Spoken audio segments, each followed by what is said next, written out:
तो दोस्तों सरकार ने आखिर भारतीय सरकारी कर्मचारियों की मांग अंततः मान ही ली और वर्षों पुरानी चल रही एनपीएस व्यवस्था के स्थान पर एक नई pension scheme unified pension scheme को लागू करने की घोषणा की। हालांकि यह स्कीम 1 अप्रैल 2025 से लागू होगा, लेकिन इसमें कर्मचारियों को यह विकल्प दिया जा रहा है कि वो चाहे एनपीएस में रहें चाहे यूनिफाइड पेंशन स्कीम में शामिल हो सके।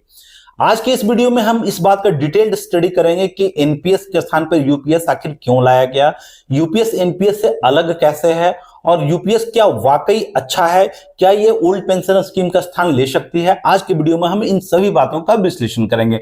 नमस्कार दोस्तों, मेरा नाम है संदीप और मेरे इस चैनल पे आपका बहुत बहुत स्वागत है।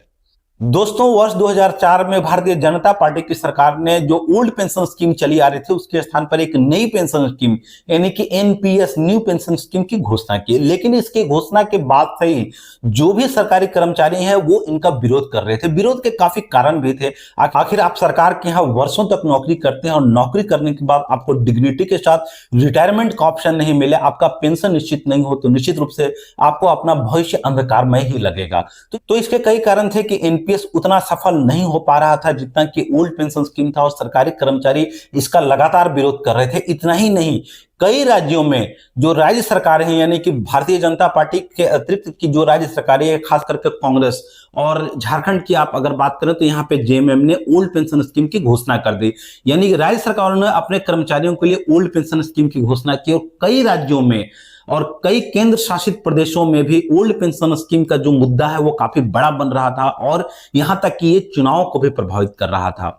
तो आखिर इसका क्या कारण था, ओल्ड पेंशन स्कीम लोगों को क्यों अच्छी लगती थी और न्यू पेंशन स्कीम में कमियां क्या थी, चलिए आज के वीडियो में इनका विश्लेषण करते हैं। तो सबसे बड़ी कमियां थी न्यू पेंशन स्कीम में, वो पहले ये थी कि एक फिक्स पेंशन का भाव। न्यू पेंशन स्कीम में चाहे आपका कंट्रीब्यूशन कुछ भी हो, ये आपको पता नहीं होता था कि जब आप रिटायर करेंगे तो आपको कितनी राशि मिलेगी।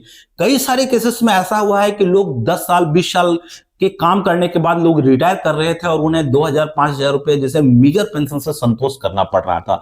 तो ये उन लोगों के लिए बड़ी दुखद बात थी कि उन्हें ये बिल्कुल भी पता नहीं होता था कि जो न्यू पेंशन स्कीम है उसके तहत आपको पेंशन क्या मिलने वाला है। जो इसके विरोध का जो दूसरा सबसे बड़ा कारण था कि जो न्यू पेंशन स्कीम थी वो कंट्रीब्यूटरी पेंशन स्कीम थी। हालांकि जो यूनिफाइड पेंशन स्कीम सरकार लेकर आई है वो भी कंट्रीब्यूटरी पेंशन स्कीम ही है, लेकिन जो न्यू पेंशन स्कीम का जो सबसे बड़ा विरोध था वो यही था कि ये कंट्रीब्यूटरी है। यानी कि आप 14% अपने खाते से दीजिए, आपका जो बेसिक है उससे 14% आप दीजिए, इतनी ही राशि सरकार आपके खाते में जमा करेगी, इसे एक पेंशन फंड में लगाया जाएगा और इसके बाद इससे जो भी इनकम होगी उसके हिसाब से आपको आपका पेंशन निश्चित किया जाना चाहिए था। दोस्तों विरोध का ये सबसे बड़ा कारण था। तो इन विरोधों के बीच सरकार अब एक नई पेंशन स्कीम लेकर आई है जिसे सरकार ने यूनिफाइड पेंशन स्कीम कहा है और भारत के प्रधानमंत्री श्री नरेंद्र मोदी ने एक्स पर लिखते हुए यह लिखा कि भारतीय सरकारी कर्मचारियों को योगदान की वो बड़ी सराहना करते हैं और वो चाहते हैं कि उनका जो रिटायरमेंट है वो डिग्निफाइड है और उन्हें फाइनेंशियल सिक्योरिटी मिल सके। लेकिन क्या unified pension scheme old pension जैसी प्रभावी है, इस बात का अभी हम विश्लेषण करेंगे।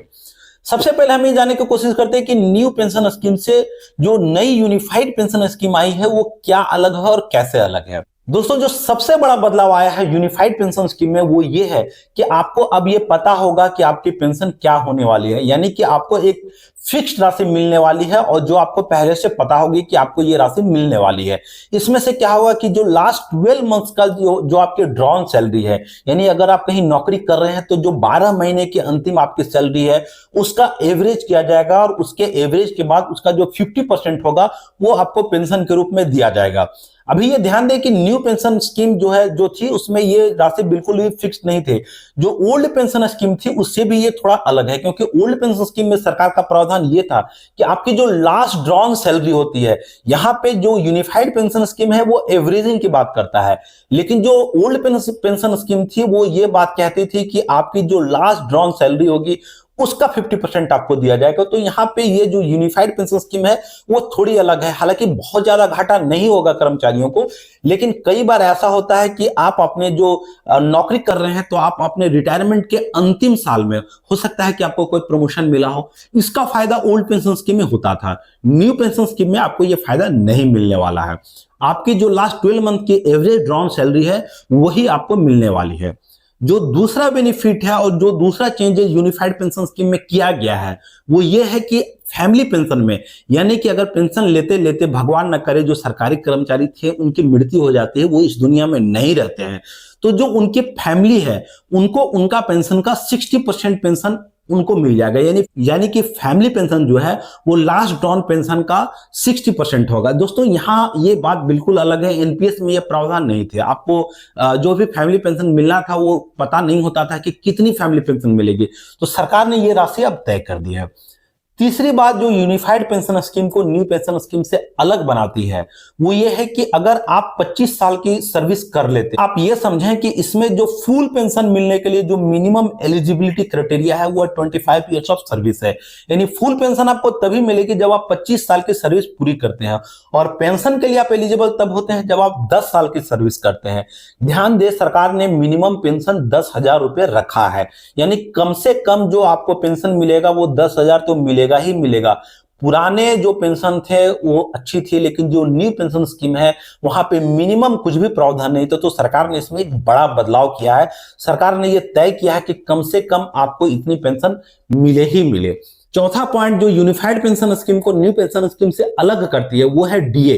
जी हाँ, अभी आपका जो भी पेंशन आपको मिलेगा, जो भी पेंशन का बेसिक्स होंगे उस पर डीए आपको मिलेगा। यानी कि जो महंगाई दर होती है जो सरकार घोषणा करती है समय टू समय, वो आपको आपके बेसिक के साथ जुड़ी हुई मिलेगी, यानी कि समय के साथ आपके पेंशन में भी बढ़ोतरी हो सके। दोस्तों एक और बड़ा बदलाव जो यूनिफाइड पेंशन स्कीम में किया गया है वो ये है कि सरकार का कंट्रीब्यूशन बढ़ने वाला है। जी हाँ, सरकार पहले आपके सैलरी के हिसाब से, यानी कि आपका जो भी बेसिक होता था उसके हिसाब से आप कंट्रीब्यूट करते, तो सरकार आपका बेसिक का 14% कंट्रीब्यूट करती थी। सरकार ने अब ये सीमा 14% से बढ़ाकर 18.5% कर दी है। हालांकि जो कर्मचारी होंगे उनके खाते में से कोई भी अतिरिक्त वृद्धि का शुल्क नहीं काटा जाएगा। जो कर्मचारी है उनका जो भी डिडक्शन हो रहा था वही डिडक्शन होगा, लेकिन सरकार का जो कंट्रीब्यूशन है वो 14% से बढ़कर 18.5% हो जाएगा, ताकि आपके पेंशन फंड में एक इतनी राशि जमा हो सके जितना सरकार ने आपसे गारंटी की है। यानी कि सरकार ने अगर आपको कहा है कि आपकी जो लास्ट एवरेज 12 मंथ की ड्रॉन सैलरी है उसका 50% आपको पेंशन में मिलेगा, तो उसके लिए जरूरी है कि आपका पेंशन फंड में भी कंट्रीब्यूशन बढ़े। अगर सरकार कर्मचारियों का पेंशन फंड में कंट्रीब्यूशन बढ़ा देती तो वापस असंतोष की स्थिति उत्पन्न होती, लेकिन सरकार ने कहा है कि कर्मचारी जितना कंट्रीब्यूट कर रहे थे कर्मचारी अभी भी उतना ही कंट्रीब्यूट करेंगे। सिर्फ और सिर्फ सरकार का जो कंट्रीब्यूशन है वो 14% से बढ़कर 18.5% हो जाएगा। दोस्तों सवाल ये उठता है कि क्या ये वाकई ओल्ड पेंशन के इतना अच्छा है? सरकार की जो यूनिफाइड पेंशन स्कीम है क्या ये ओल्ड पेंशन को मुकाबला कर सकती है? तो इसका उत्तर है नहीं, बिल्कुल नहीं। यूनिफाइड पेंशन स्कीम बहुत अच्छी स्कीम है।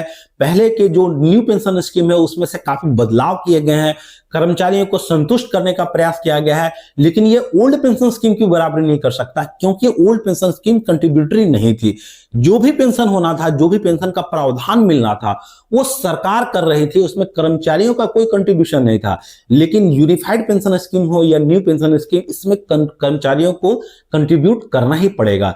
दोस्तों कई सारे ट्रेड यूनियंस जो खास करके कांग्रेस से जुड़े हुए हैं उन्होंने इस पेंशन स्कीम को अस्वीकार कर दिया है। उन्होंने कहा है कि नहीं, हम ओल्ड पेंशन स्कीम से नीचे कोई भी बात नहीं मानेंगे, और क्योंकि कई सारे राज्य सरकार उन्हें यह सुविधा दे रही है तो निश्चित रूप से उनका मनोबल बढ़ा हुआ है। उन्हें यह लगता है कि सरकार को पुनः पुरानी पेंशन योजना जो थी ओल्ड पेंशन योजना उसे लागू करनी चाहिए। दोस्तों जो ओल्ड पेंशन स्कीम थी वो वाकई अच्छी पेंशन स्कीम थी, लेकिन सरकार का राजकोषीय घाटा इसमें बढ़ता चला जा रहा था, तो सरकार इसमें नियंत्रण करना चाहती है और सरकार ने कर्मचारियों को खुश करने के लिए काफी प्रयास किए हैं। अब यह देखना दिलचस्प होगा कि जो कर्मचारियों का ट्रेड यूनियन है और जो सरकारी कर्मचारी हैं वो इस यूनिफाइड पेंशन स्कीम को कैसे लेते हैं, क्योंकि यूनिफाइड पेंशन स्कीम की पूरी डिटेल्स अभी आई नहीं है। और वो कहते हैं ना कि devil always comes in details, तो जब ये डिटेल्स आएगी इस यूनिफाइड पेंशन स्कीम की तभी हमें सारी बातें पता चल सकेगी।